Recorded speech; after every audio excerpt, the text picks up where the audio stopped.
হাজার বছর ধরে আমি পথ হাঁটিতেছি পৃথিবীর পথে, সিংহল সমুদ্র থেকে নিশীথের অন্ধকারে মালয় সাগরে। অনেক ঘুরেছি আমি বিম্বিসার অসুখের ধূসর জগতে, সেখানে ছিলাম আমি। আরো দূর অন্ধকারে বিদর্ভ নগরে আমি ক্লান্ত প্রাণ এক, চারিদিকে জীবনের সমুদ্র সফেন। আমারে দুদণ্ড শান্তি দিয়েছিল নাটোরের বনলতা সেন। চুল তার কবেকার অন্ধকার বিদিশার নিশা, মুক্তার সাবস্ত্রীর কারুকার্য।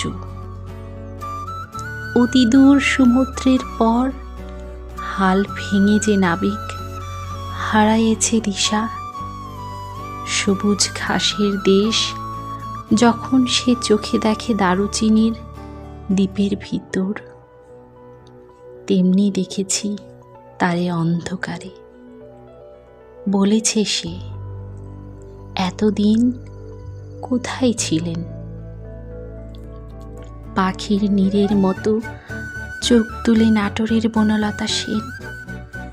সমস্ত দিনের শেষে শিশিরের শব্দের মতন সন্ধ্যা আসে, ডানার রৌদ্রের গন্ধ মুছে ফেলে চিল।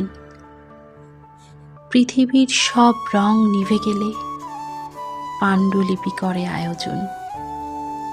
তখন গল্পের তরে জোনাকির রঙে ঝিলমিল সব পাখি ঘরে আসে, সব নদী ফুরায় এই জীবনের সব লেনদেন। থাকি শুধু অন্ধকার, মুখোমুখি বসিবার বনলতা সেন।